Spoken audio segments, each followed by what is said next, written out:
Les hommes ont usé les mots, les poètes et les artistes les réparent. Veux-tu être cet artiste ? Rendez-vous samedi à 2h, 11h et 21h avec nos 3 animatrices, animateurs et leurs invités pour une belle heure de partage, musique et réflexion. Bienvenue à toi, auditeur, auditrice, tu te trouves au culte Espoir. Nous allons partager avec toi des promesses bibliques qui font du bien au cœur, des témoignages qui parlent de Dieu qui agit aujourd'hui dans les vies. Nous allons méditer la parole de Dieu, prier, écouter des musiques chrétiennes. Bref, c'est parti pour un chouette temps de partage qui sera, je l'espère, plein d'authenticité. Pour m'accompagner, je suis très heureuse d'accueillir 2 amis chroniqueurs, Brian et Marilyn. Bonjour les amis. Bonjour. Bonjour. Et puis je suis également heureuse d'accueillir pour la 2e fois dans nos cultes espoirs notre invité du jour, Zoran Zivkov. Oui, bonjour. Est-ce que tu pourrais te présenter en quelques mots à nos auditeurs, s'il te plaît ? Alors, en très peu de mots, mon ministère pastoral a commencé en 1971 à Annecy. J'ai fait donc Annecy, j'ai fait Nice. Après, j'ai fait une sortie du pastorat. J'ai travaillé dans le milieu artisanal et j'étais donc gérant d'une entreprise d'informatique. Et à 60 ans, j'ai repris le pastorat pendant 8 ans ici à l'église de Genève. Je suis marié et j'ai une épouse qui m'aide beaucoup dans tout ce que je fais. Une vie bien remplie. Une vie super bien remplie. Depuis que je suis à la retraite, je consacre à peu près 2 jours par semaine pour les visites et les encouragements. Donc tu continues d'être un peu un berger, hein ? Oui, on peut dire ça. Trop bien, je te remercie. Et nous avons le plaisir de t'avoir eu déjà la semaine dernière. Tu nous avais parlé de la puissance de la grâce de Dieu. D'ailleurs, si auditeur, tu n'as pas eu l'occasion de l'écouter, je t'invite à aller jeter un coup d'œil sur notre chaîne YouTube Espoir Média ou dans les podcasts de Hope Radio. Alors, de quoi tu vas nous parler aujourd'hui ? Alors, aujourd'hui, je voudrais vous parler de la puissance de la parole à l'ère où celle-ci est dévalorisée de plus en plus. Eh bien, je te remercie déjà pour cette réflexion dans laquelle tu vas nous conduire tout à l'heure. Et puis, je confie ce culte à Dieu, qu'il vienne par son esprit guider nos échanges, qu'il soit avec toi, auditeur et auditrice, là où tu te trouves, et qu'il puisse nous parler à nous tous.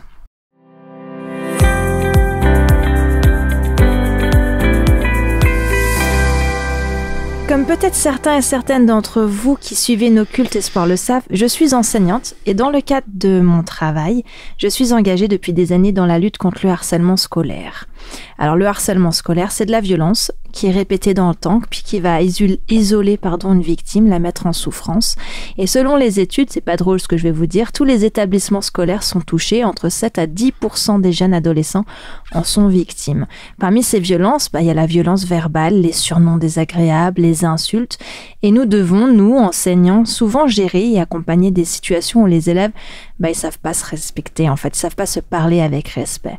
Nombre de paroles humiliantes, dévalorisantes, moquantes sont utilisées au jour le jour dans une forme de banalité assez étourdissante pour moi, l'adulte qui les entend et puis qui les accompagne. Dis donc, ça donne envie d'aller au collège, tout ça.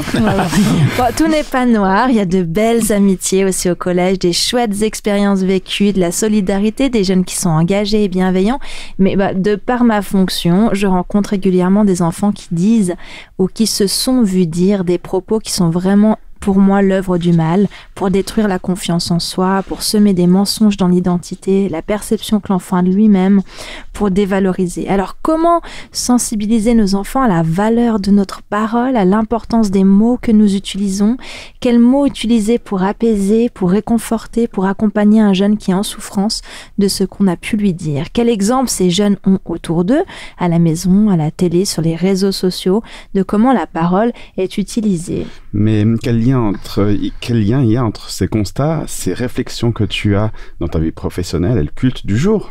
Il y en a un forcément, hein. Eh bien, Zoran, je sais que tu vas nous parler de la parole. Comme tu l'as dit, la parole qui est venue sur terre, c'est Jésus, parole créatrice, Dieu qui est venu en chair et en os parler à ses enfants. Et je trouve personnellement que j'ai un grand privilège de connaître Jésus parce qu'il nous a transmis des paroles qui sont d'une telle beauté, d'une telle douceur, remplies d'espérance, de paix, de vie. Et puis il y a la Bible et ça aussi c'est une vraie bénédiction. Elle regorge de promesses d'un Dieu qui nous dit qu'on a de la valeur, qu'on est précieux à ses yeux, qui nous aime, des paroles valorisantes, bienveillantes. Dieu nous dit qu'il est notre consolateur, notre défenseur, il nous rendra justice. Bref, souvent je m'inspire en fait de l'exemple de Jésus, de ses paroles bibliques pour m'adresser aux jeunes. Et alors que je peux pas leur parler ouvertement de Jésus dans le cadre de mon travail, je prie vraiment qu'un jour ils puissent rencontrer Jésus et que sa parole puisse les transformer.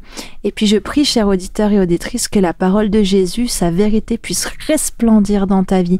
Et que si toi aussi tu as été victime de violences verbales, ou si toi aussi tu as été auteur de ces violences verbales, que tu puisses découvrir la vraie parole qui restaure, qui purifie, qui transforme et puis qui libère. Sois vraiment béni.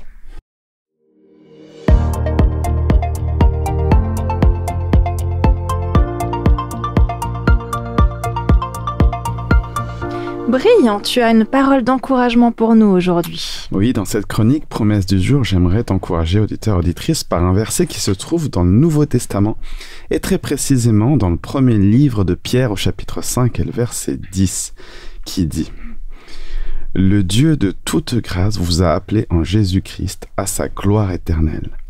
Après que vous aurez souffert un peu de temps, il vous rétablira lui-même, vous affermira, vous fortifiera et vous rendra inébranlable. » Alors tu l'as dit, Amandine, tu as le privilège de connaître Jésus de par ses paroles qui te transforment, qui libèrent. Et toi qui nous écoutes, je t'encourage à découvrir ce Jésus qui est à ta portée, car tu es appelé. Ouais, tu as très bien entendu, tu es appelé. Nous sommes tous appelés. Et si tu le connais déjà, que tu puisses continuer à cheminer avec lui, car il a la puissance de rétablir, d'affermir et de te fortifier. Auditeur, auditrice, sois béni.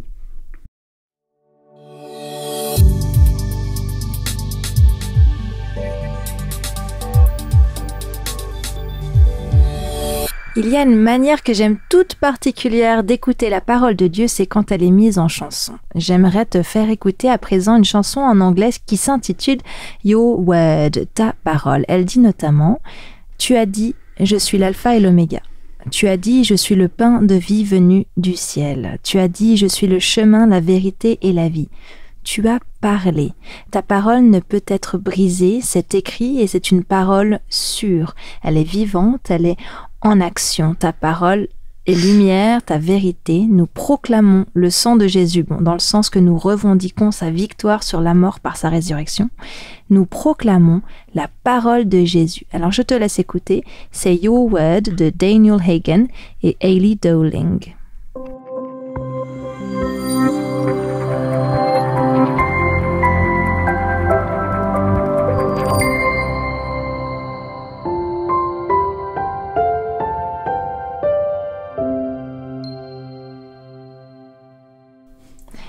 Lorsque j'ai pris connaissance de ton titre Zoran, à savoir la puissance de la parole, et que j'ai commencé à réfléchir à qui pourrait donner son témoignage autour de ce thème, très rapidement m'est venu en tête mon grand-père. J'ai le souvenir de me réveiller tôt et de le voir assis à son bureau en train de lire sa Bible. La Bible de mon papy est surlignée, soulignée proprement, méthodiquement de toutes parts, datée dans sa marge des moments où papy a lu ces versets. La parole de Dieu a eu dans sa vie une place primordiale et je ne suis pas sûre d'avoir jamais rencontré quelqu'un qui a un rapport aussi fusionnel que papy eut avec la Bible. Alors, j'aurais voulu l'interviewer car je sais à quel point il aimait partager comment Dieu a agi dans sa vie, mais je pense que tu l'auras compris, mon papy s'est endormi il y a maintenant quelques années, mais il reste de lui des écrits, des souvenirs et les mots de ma grand-mère. Alors je me suis tournée vers elle pour qu'elle me raconte et me rappelle ce que la Bible voulait dire pour papy. Parce que, chers auditeurs et chères auditrices, tu vois, ce livre dont un grand nombre connaît le nom, ce livre, cette parole qui fait couler beaucoup d'encre, est un livre qui bouleverse des vies encore aujourd'hui radicalement, merveilleusement, miraculeusement. Papy a grandi avec un papa qui ne voulait pas que l'on parle de Dieu à la maison. Alors sa maman n'a jamais osé lui en parler. Mais lorsque son père est mort, alors qu'il était encore tout jeune, sa maman s'est dépêchée d'amener ses fils chez une sœur catholique pour que les enfants apprennent qu'un Dieu existe. Lorsque donc, pour la première fois de sa vie, papy a entendu parler de Dieu, il a dit « J'ai perdu mon papa, mais j'ai retrouvé un père dans le ciel. » Plus tard, alors qu'il est à un enterrement dans le cortège, un ami, Serge, lui demande « Dis-moi, sais-tu ce qu'est une Bible? L'as-tu lue ?» Papy était éberlué, il ne savait pas ce que c'était. Alors Serge lui a prêté une Bible, et c'est là que Papy a commencé à lire la Bible et à s'intéresser. Pour l'aider dans sa lecture, il a lu des études d'un certain Gerber, peut-être que toi tu connais. Gerber. Oui. Ouais, moi je connais pas du tout. Charles Gerber. Voilà. Il a étudié la Bible avec beaucoup... Ah, c'était ton prof? Ah bah voilà. Il a étudié la Bible avec beaucoup de ferveur, de curiosité, tout seul, avec son livre d'études, et c'est ainsi que sa foi a grandi. Il va rejoindre une communauté adventiste à Constantine, en Algérie, et il va vivre l'aventure de sa vie avec Dieu à ses côtés. Il va même, jeune adulte, faire du colportage avec passion et détermination, aller en moto dans les villages et les villes alentours pour vendre des Bibles et autres ouvrages d'études, pour que les gens puissent découvrir à leur tour la Bible. Bah oui, il n'y avait pas les librairies Amazon et applications Bible sur le téléphone à l'époque. Il va toujours témoigner en disant que, je cite, « la page écrite est ce qui l'a amené à Dieu et c'est ce qui lui a fait comprendre la vérité de l'Évangile. Ma mamie pense que le Saint-Esprit a joué une grande part. Il a travaillé dans le cœur de Papy. » Tu vois, quand il a découvert la Bible, il va prendre l'habitude, et ce toute sa vie durant, de la lire tous les jours et d'en profiter pour prendre aussi un temps de prière. Prendre du temps dans la parole de Dieu, c'était pour lui littéralement prendre du temps entre un père et son fils, prendre du temps pour laisser son père lui parler et pour qu'un fils se confie à son père. J'aimerais conclure ce témoignage avec les mots de mon papy en te lisant avec brio un de ses poèmes qui s'intitule « La Bible, la parole de Dieu ». Ta parole, Seigneur, elle vaut plus que de l'or. Elle est pour mon bonheur le plus précieux trésor. Ta parole, Seigneur, est là sur mon chemin, m'évitant toute erreur vers mon glorieux destin.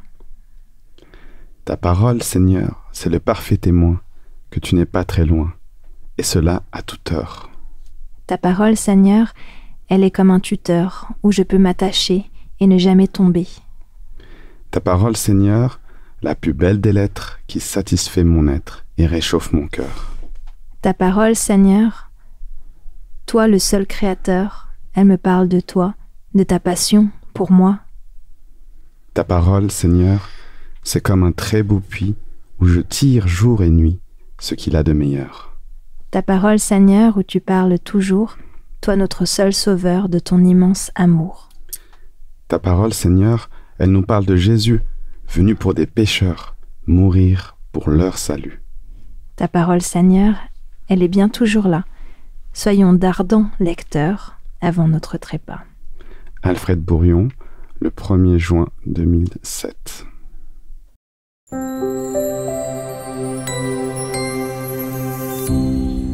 Alors je nous propose de maintenant prendre le temps de t'écouter, Zoran, sur la puissance de la parole. Il y a quelque temps, j'écoutais, je ne sais pas si vous connaissez l'émission La Grande Librairie qui est diffusée sur la 5e chaîne, donc en France. Et il y avait un poète, ce jour-là, qui avait dit une phrase qui m'a vraiment interpellé. Les hommes ont usé les mots, les poètes, et puis c'est repris tout de suite, l'artiste les répare. Je pense que c'est joli, j'aime bien. Je pense que le mot poète lui était trop restrictif. Du coup, il a rajouté les artistes, tous ceux qui travaillent les mots, qui leur donnent un sens. Et la première réflexion qui m'est venue quand j'ai entendu cela, c'était Raymond DeVos. Mm-hmm. Parce que je me suis dit, voilà quelqu'un qui a réparé tellement de mots en leur donnant une beauté qu'ils n'avaient plus parce qu'on les utilise, on les dévalorise, etc. Et je me suis rendu compte, en préparant cette petite réflexion, qu'aujourd'hui, les mots s'usent tellement qu'on est toujours obligé d'utiliser des superlatifs. Je donne juste un exemple. Par exemple, une bonne affaire. Une bonne affaire est devenue une très bonne affaire. puis une super affaire, puis une hyper affaire, puis une méga affaire. Enfin, quand vous avez acheté cette méga affaire et que vous la regardez d'un peu plus près, vous n'avez même pas l'impression que vous avez fait une bonne affaire. Joli. C'est tellement devenu gênant que parfois, quand on dit à quelqu'un, quand on utilise des superlatifs comme ça, on doit rajouter la phrase « mais je t'assure, c'est vrai ».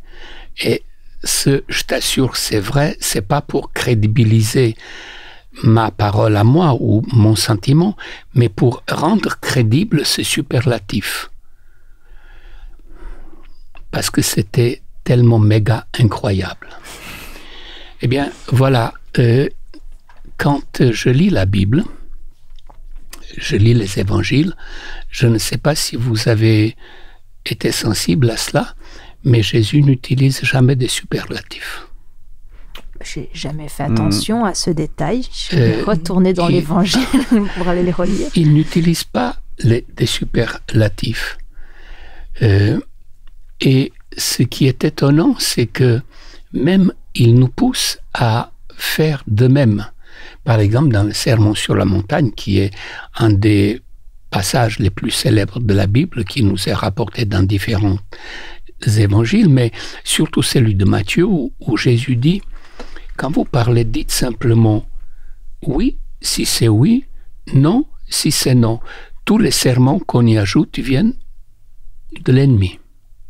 C'est-à-dire que Jésus nous invite à un langage vrai, un langage qui exprime non pas quelque chose pour éblouir l'autre, mais un langage qui exprime ce que nous sommes, ce que nous valons, ce que l'autre est, ce que nous voulons aussi qu'il soit, lui donner la vraie valeur.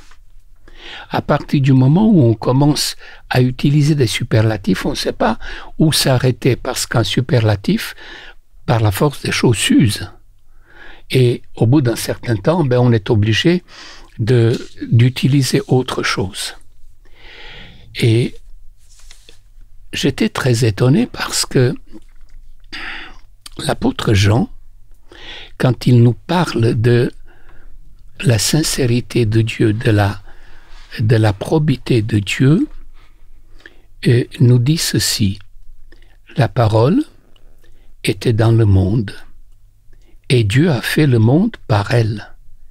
Mais le monde ne l'a pas reconnue. La parole est venue dans son peuple, mais les gens de son peuple ne l'ont pas reçue. Pourtant, certains l'ont reçue, et ils croient en elle.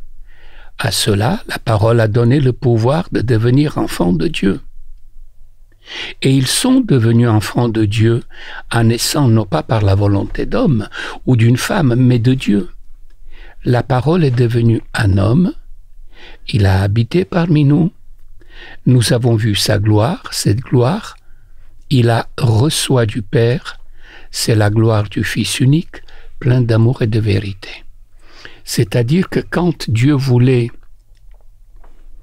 nous dire qu'il nous aime, il a utilisé la parole et la parole incarnée, c'est-à-dire qu'il a donné à cette parole tout le poids qu'il pouvait lui donner, en lui donnant une forme humaine, une forme de quelqu'un qui va nous apprendre ce que aimer veut dire, une forme qui va nous rapprocher de Dieu.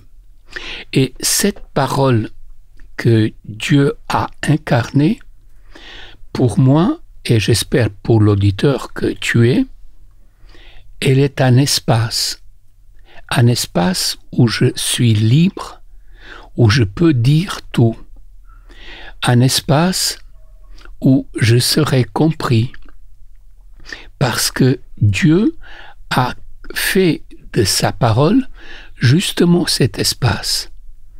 Au début de la Bible, quand la Bible nous parle de la création, elle nous dit que tout a été créé par la parole de Dieu. Elle nous dit également que Dieu voulait que ça continue par sa parole, puisque le texte nous dit qu'un soir, Dieu est venu chercher Adam et Ève pour avoir une discussion avec eux, pour parler. Nous ne nous rendons pas compte combien la parole est précieuse. Nous sommes dans un monde, dans notre environnement ici, où les paroles, peut-être, je ne dis pas que c'est la seule raison, mais du fait qu'on peut tout dire librement, la parole devient une denrée rare. Oui, il y a des palabres, mais je parle de paroles. Il y a des mots, mais je parle des paroles. Aujourd'hui, quand on s'adresse, je suis vraiment choqué parfois quand je vois que ce soit des séries télévisées, que ce soit les nouvelles, la façon dont s'invective, quand je vois le Parlement, par exemple en France, où on s'invective avec des mots, ces paroles n'ont plus de sens. Elles ont tellement plus de sens que les gens sortent et puis dans l'entrée de l'Assemblée, ils vont boire un café ensemble comme si de rien n'était. Mais ils ne se rendent pas compte de ce qu'une parole peut faire. Une parole peut rendre la vie, une parole peut tuer. Et Jésus a profondément enseigné à ses disciples d'être respectueux de la parole. Si c'est oui, ben c'est oui. Si c'est non, c'est non. Et je voudrais juste pendant quelques instants vous sensibiliser sur le fait comment Jésus, par sa parole, faisait circuler la vie. Le texte nous dit, dans l'évangile de Jean, que Jésus remonta à Jérusalem à l'occasion d'une fête de Pâques. Or, dans cette ville, près de la porte des brebis, se trouvait une piscine entourée de 5 galeries couvertes, appelées en hébreu Bethesda. Ces galeries étaient remplies de malades qui y restaient couchés, des aveugles, des paralysés, des impotents.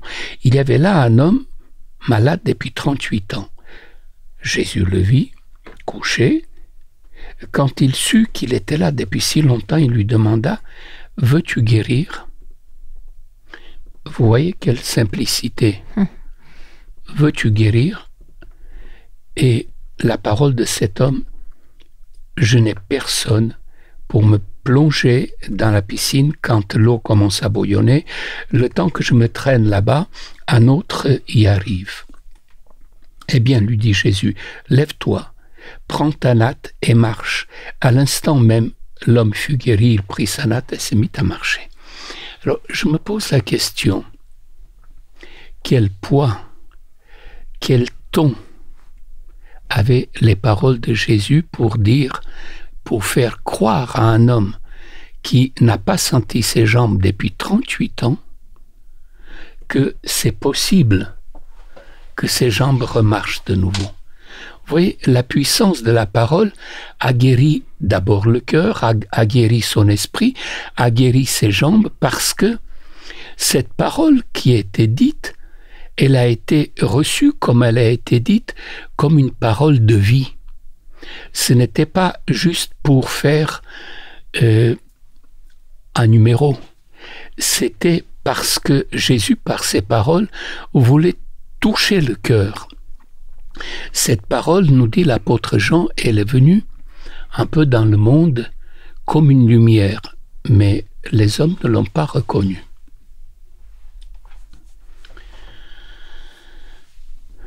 Je me souviens d'une histoire que j'ai lue.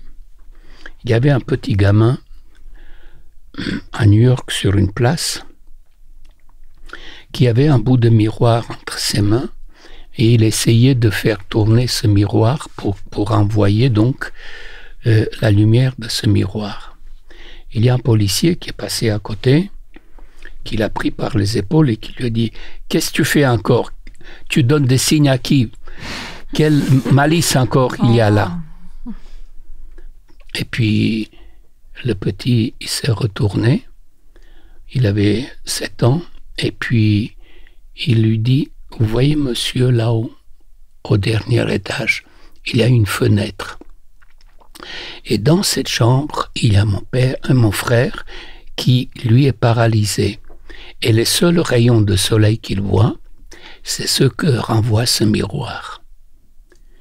Donc, ça m'a beaucoup touché quand j'ai entendu cette histoire, parce que je me suis dit, voilà, Dieu nous a sauvés, Dieu nous a éclairés, nous avons reçu par la parole, tu faisais allusion à ton grand-père, ce qui a fait de lui un amoureux de la Bible, c'est que la parole de la Bible avait un poids pour lui.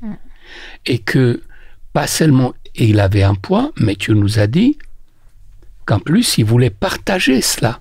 Il voulait que d'autres puissent saisir cette parole qui fait circuler la vie. La parole de Dieu fait circuler la vie. À chaque fois que nous transmettons la parole de Dieu, c'est comme ce miroir qui permet à quelqu'un d'entrevoir une lumière que autrement il n'aurait pas vue ou il ne pourrait pas voir. Eh bien, que nous soyons croyants ou pas croyants, nous pouvons être tous ce bout de miroir pour transmettre cette parole par notre bienveillance. Une parole bienveillante, qu'on soit croyant ou non, c'est une parole qui apporte quelque chose au cœur qui est souffrant, qui n'a pas de prix.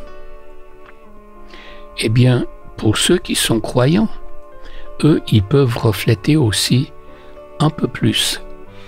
Ils peuvent refléter la parole qui était Jésus et les paroles qu'il nous a données pour que nous puissions être des transmetteurs de vie. Transmetteurs de vie déjà maintenant, mais aussi pour la vie éternelle pour ceux qui croiront en la parole qu'est Jésus-Christ. Voilà pourquoi la parole de Dieu a du poids, parce que elle est devenue chair. Que Dieu nous aide à avoir des paroles sans superlatif, mais vraies, sincères et chaleureuses.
Chers auditeurs, chères auditrices, tu te trouves au Culte Espoir et nous venons d'écouter Zoran Zivkov nous parler de la puissance de la parole de Dieu.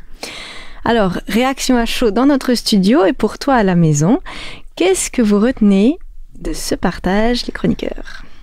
Bah évidemment, Zoran, tu l'as dit dans ton message, c'est revenu en filigrane, c'est le mot superlatif. Et c'est vrai que c'est interrogeant quand on voit par exemple dans les évangiles l'impact que Jésus peut avoir autour de lui, notamment moi, et ça fait écho tout de suite quand tu m'as dit ça, quand tu nous as transmis ça tout à l'heure, c'était par exemple quand Jésus est venu appeler Pierre sur sa barque qui était dans l'eau, il lui a dit juste quelques mots et ça a suffi pour qu'il le suive.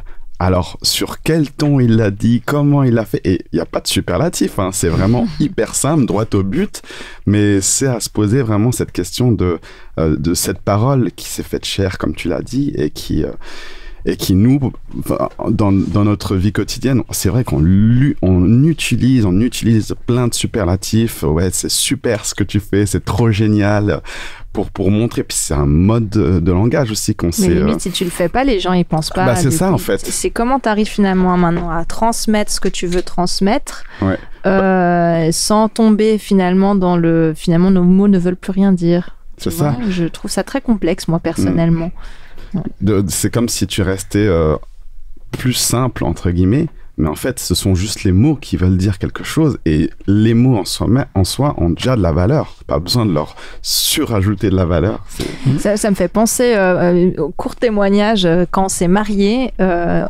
Souvent maintenant dans les mariages, tu sais, la mariée dit un truc à son chéri dit un truc. Et puis moi, j'ai commencé mon discours en disant, en fait, j'ai un problème, je ne fais pas confiance aux mots.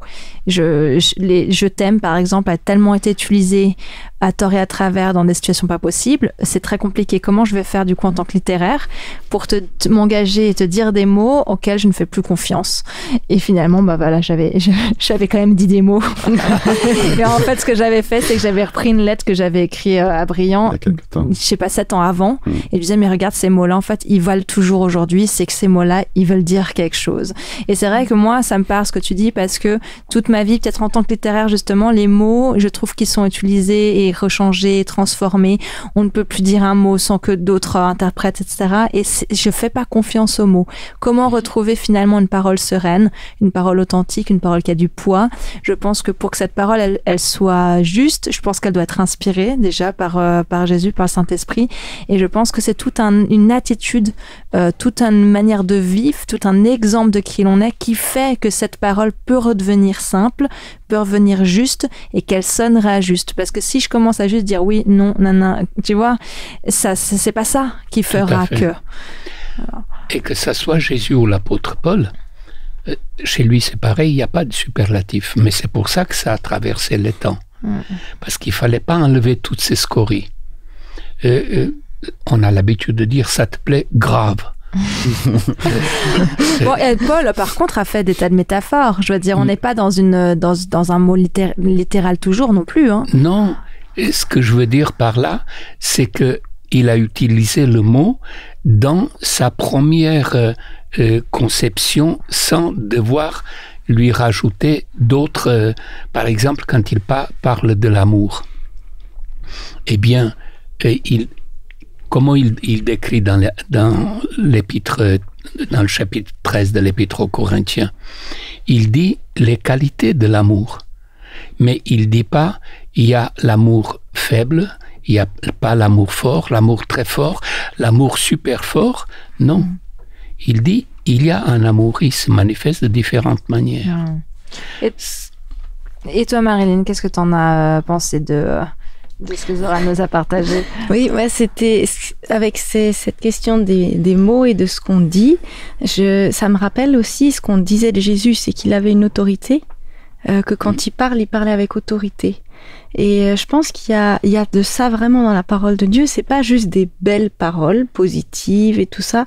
Elles ont une autorité et elles ont une puissance qui dépasse la lettre, le mélange de lettres. Et ça, il y a déjà la puissance du positif du mot, et il y a la puissance, je pense, de l'esprit et de Dieu qui est dedans, qui donne justement cette vie, cette lumière. Enfin bon, voilà.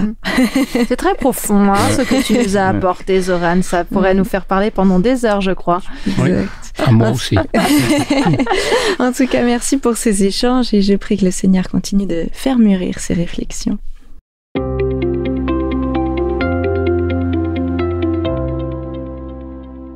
Alors on l'a abordé dans ce culte, la parole pour Dieu, ce n'est pas des mots en l'air, mais c'est des actions, des choses concrètes, souvent créatrices d'ailleurs. Alors, la parole et les arts. Alors, il y aurait beaucoup de choses à dire. Exactement. Qu'est-ce que tu as choisi? Eh bien, déjà, je voulais évoquer quelques axes, me dire que on croit que Dieu a créé par la parole, on a vu, et on vit autour de ce que l'on croit être cette création de Dieu, même si elle est dégradée. J'aurais pu vous présenter une peinture de la puissance de la parole, pas forcément celle que tu as évoquée, mais par exemple, quand Jésus, d'un mot, a calmé une tempête. Ah oui, c'est beau ça. Terminé.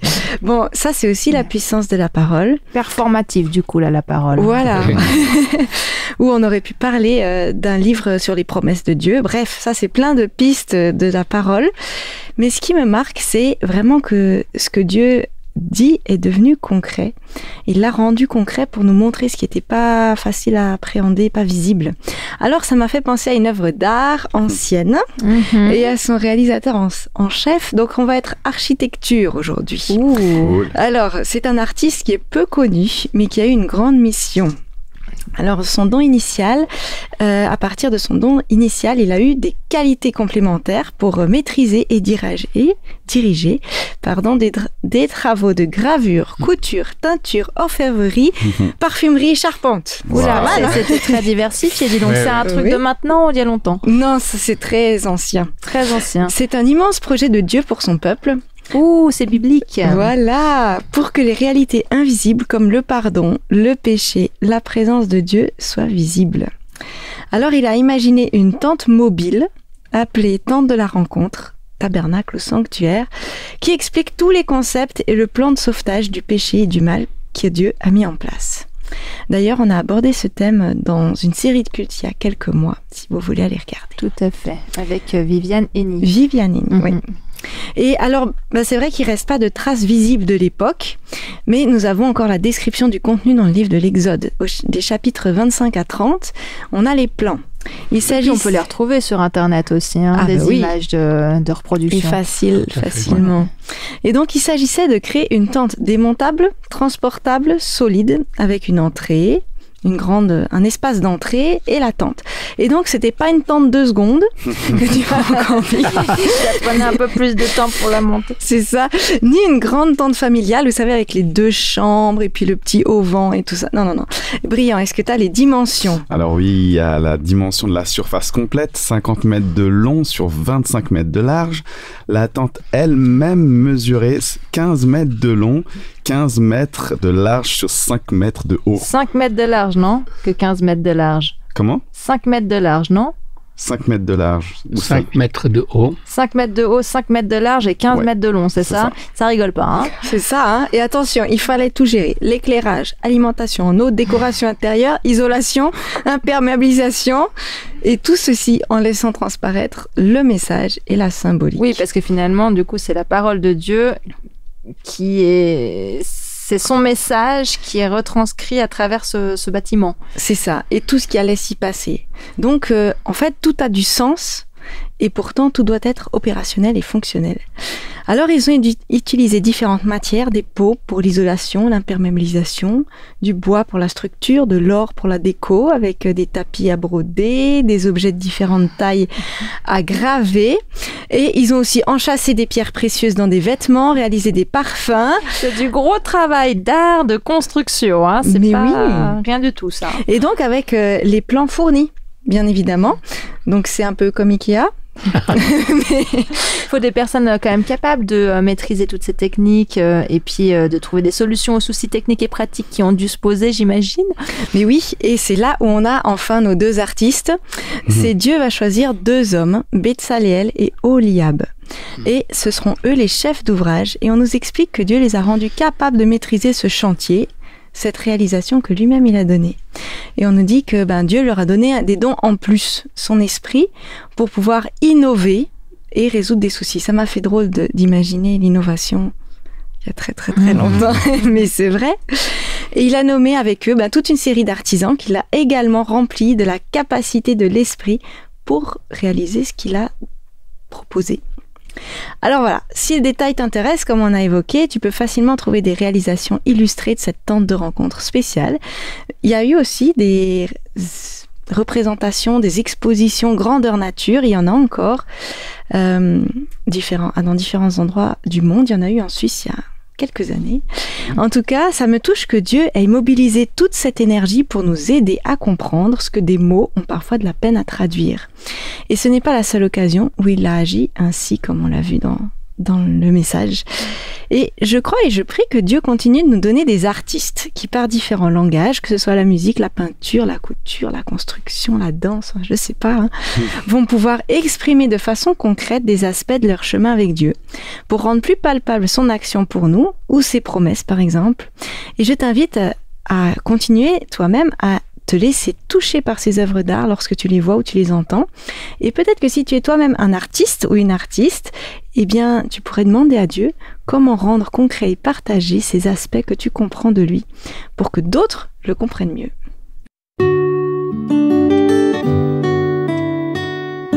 Alors, je t'invite maintenant à prendre un temps où nous allons cette fois utiliser des mots pour parler à Dieu. Alors, prions ensemble. Père, toi qui es l'auteur de vie, auteur de promesses, de paroles fiables, nous te remercions pour tout ce que tu as utilisé et mis en œuvre pour nous permettre de mieux te comprendre, de savoir proche, attentive et tellement grand, saint et au-delà de notre compréhension en même temps. Je te demande que ce que nous avons échangé aujourd'hui ne reste pas comme des lettres mortes en nous, ne soit pas volé par les inquiétudes, les soucis, les doutes. Seigneur, tu as entendu ces paroles qui nous ont peut-être détruites, déstabilisées par le passé, ces situations qui font que certains ont peut-être de la peine ou n'arrivent plus à se relever ou ont de la peine à croire. Père, je viens comme ta fille, on vient comme tes enfants, te demander de mettre des paroles, de donner des paroles dans nos vies, des paroles de vie et de restauration. Montre-nous par la Bible, par ton esprit, des mots qui feront écho pour nos auditeurs fatigués, pour donner la force de se relever et pour que des changements puissent être visibles. Donne des mots pour ramener la paix, pour ramener ta présence lorsque nous nous en écartons. Permets-nous de comprendre encore plus ton amour, ton salut, l'espérance et la liberté qu'il y a en toi. Rends la vie et l'espoir aux esprits abattus. Fortifie les genoux fatigués, physiquement, émotionnellement, et amène-nous plus près de ton cœur. Merci pour ce que tu as déjà fait et ce que tu feras encore. Merci du privilège de pouvoir te parler, nous confier et d'être rencontrés. C'est grâce au nom de Jésus-Christ que je te prie. Amen. Amen.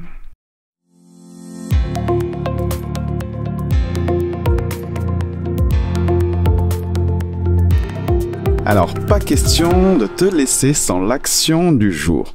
Et pour ce défi, je te propose de parler. Alors ne t'inquiète pas, tu vas pas parler devant tout le monde, c'est un défi personnel et ça te prendra à tout casser 5 minutes par jour. On a parlé de la parole c'est aussi la voix, c'est faire fonctionner sa langue, faire vibrer ses cordes vocales. Donc je te propose de choisir un verset de la Bible et de te l'approprier. Je te donne un exemple. Si tu décides de sélectionner Matthieu 11, verset 28 qui dit « Venez à moi, vous tous qui êtes fatigués et chargés, et je vous donnerai du repos. » Tu pourrais te le faire tien en changeant et en disant « Jésus me dit, viens à moi, toi qui es fatigué et chargé, et je te donnerai du repos. » Ou alors tu pourrais carrément dire « Si je viens à toi, Jésus, alors que je suis chargé et fatigué, tu me donneras du repos. » Et donc le verset que tu auras choisi avec soin, tu le lis 3 fois à haute voix, le matin, midi et soir, tous les jours de la semaine. Pourquoi 3 fois juste? Ça peut être n'importe quel nombre de fois. Voilà, c'est ça. En fait, c'est l'idée de se le répéter pour le retenir. Exactement, voilà. Et c'est en quelque sorte une posologie, une sorte de traitement, mais un traitement positif. Hein. Fais-le pendant 1 semaine et observe comment ton esprit réagit. Et surtout, laisse-toi le temps de ruminer, de méditer et de te l'approprier. Alors, si tu as un smartphone, n'hésite pas à l'utiliser, c'est hyper pratique. Ah, superlatif. Car il y a plein d'applications de la Bible, notamment la YouVersion qui te permet de te trouver rapidement un verset par thème comme l'espérance, la joie, l'encouragement, etc. Dernier petit conseil, avant chaque lecture de verset, remets ces petits moments dans les mains de Jésus. Demande-lui de t'aider à comprendre ce verset, comment ça doit te parler à toi personnellement et comment cette parole créatrice fait écho dans ta vie. Sois béni dans l'accomplissement de cette action. Eh bien, merci pour cette mise en mouvement. Comme à mon habitude, je te bénis tout particulièrement, toi qui voudras mettre en place cette action, que le Seigneur te guide et t'inspire. Nous voilà arrivés à la fin de ce temps partagé. J'aimerais vous remercier, vous tous, qui vous trouvez autour de cette table pour toutes ces préparations, votre investissement et votre bon cœur mis à l'ouvrage pour Dieu. Soyez bénis, les amis. Je te remercie, Zoran, d'être venu tout particulièrement pour vivre ces temps avec nous. Que tu puisses, toi et ton épouse, continuer à être bénis dans tout ce que vous faites. Merci beaucoup, Amandine. Je te remercie, cher auditeur, chère auditrice, de nous avoir accompagnés. Nous sommes honorés de pouvoir rendre un culte à Dieu avec toi. Si tu as été béni par ce temps, n'hésite pas à le partager autour de toi. Amis, famille, collègues, membres de ton Église, nous avons à cœur de pouvoir diffuser au plus grand nombre la parole de Dieu. Je n'ai plus qu'à te souhaiter une belle semaine bénie sous le regard bienveillant de notre Papa Céleste. À la semaine prochaine. Bye!